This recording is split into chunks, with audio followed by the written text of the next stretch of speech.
The Raven. Once upon a midnight dreary, while I pondered, weak and weary, over many a quaint and curious volume of forgotten lore, while I nodded, nearly napping, suddenly there came a tapping, as of someone gently rapping at my chamber door. "'Tis some visitor," I muttered, tapping at my chamber door. Only this, and nothing more. Distinctly I remember it was in the bleak December, and each separate dying ember wrought its ghost upon the floor. Eagerly I wished the morrow. Vainly I had sought to borrow from my books surcease of sorrow, sorrow for the lost Lenore, for the rare and radiant maiden whom the angels named Lenore, nameless here forevermore. And the silken, sad, uncertain rustling of each purple curtain thrilled me, filled me with fantastic terrors never felt before, so that now, to still the beating of my heart, I stood repeating, "'Tis some visitor entreating entrance at my chamber door, some late visitor entreating entrance at my chamber door. This it is, and nothing more." Presently my soul grew stronger. Hesitating then no longer, "Sir," said I, "or Madam, truly your forgiveness I implore, but the fact is I was napping, and so gently you came rapping, and so faintly you came tapping at my chamber door, that I scarce was sure I heard you. Here I opened wide the door.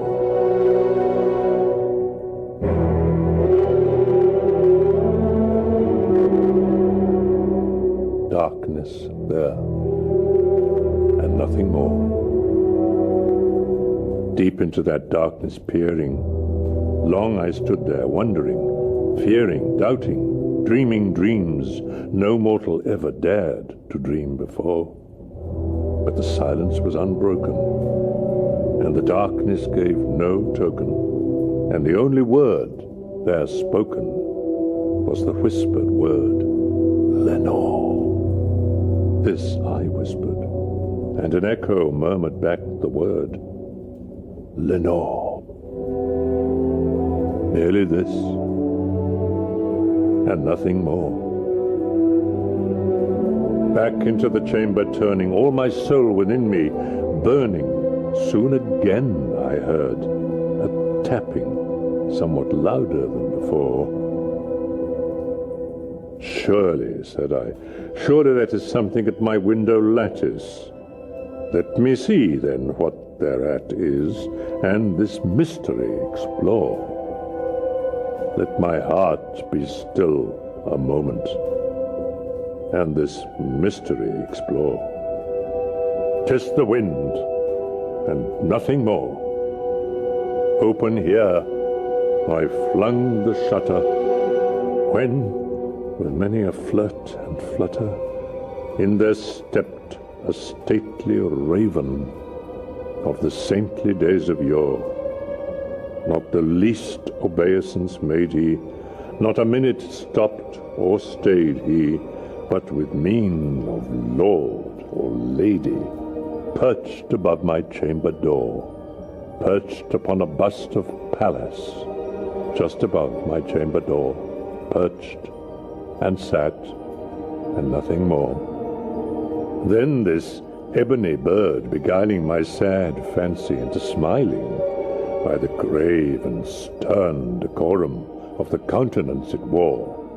"Though thy crest be shorn and shaven, thou," I said, "art sure no craven, ghastly, grim, and ancient raven, wandering from the nightly shore.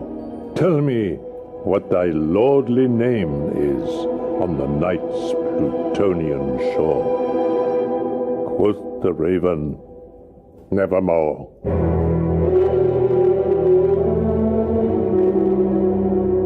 Much I marvel this ungainly fowl to hear discourse so plainly, though its answer little meaning, little relevancy bore. For we cannot help agreeing that no living human being ever yet was blessed with seeing bird above his chamber door, bird or beast above the sculptured bust above his chamber door, with such name as Nevermore. But the raven, sitting lonely on the placid bust, spoke only that one word, as if his soul in that one word he did outpour. Nothing further then he uttered, not a feather then he fluttered. Still I scarcely more than muttered. Other friends have flown before. On the morrow will he leave me, as my hopes have flown before? Then the bird said, Nevermore.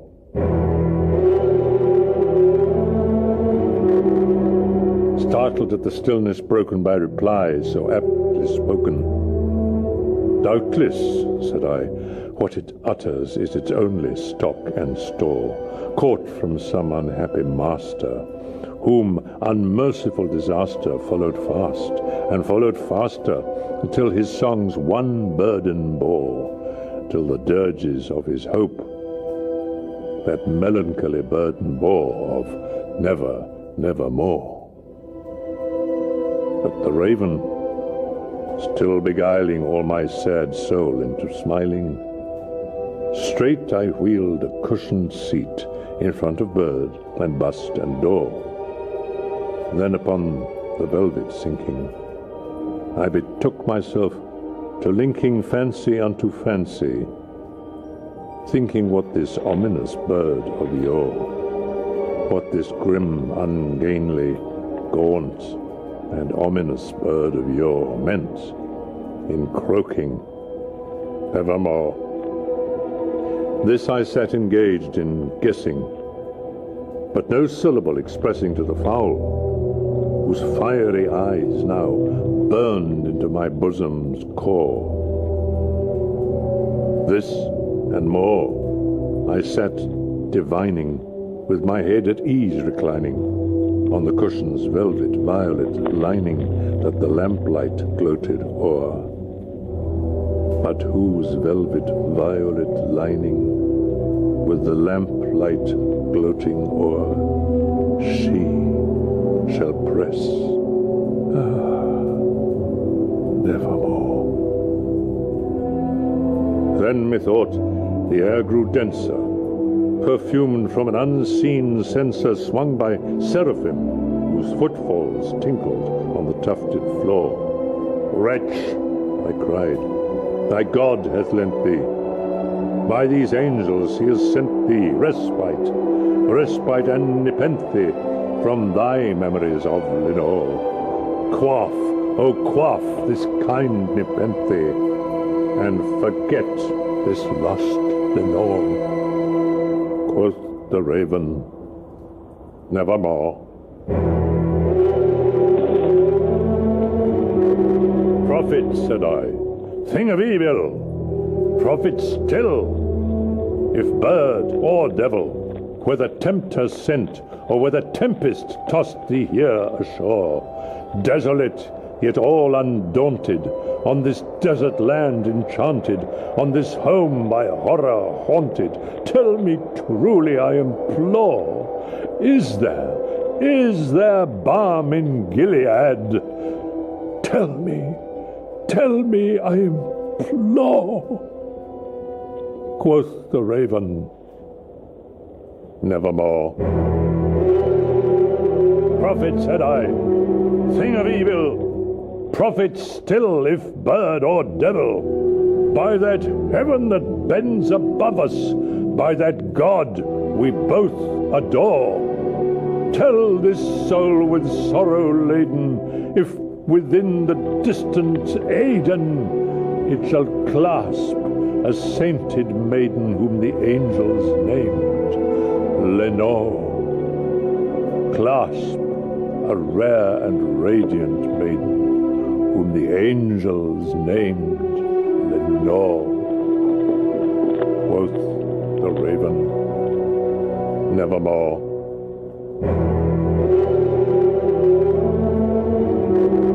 Be that word our sign of parting, bird or fiend, I shrieked, upstarting, get thee back into the tempest and the night's Plutonian shore.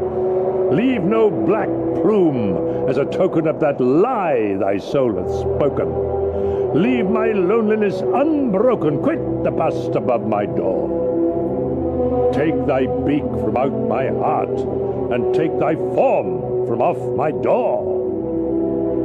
Quoth the raven, nevermore.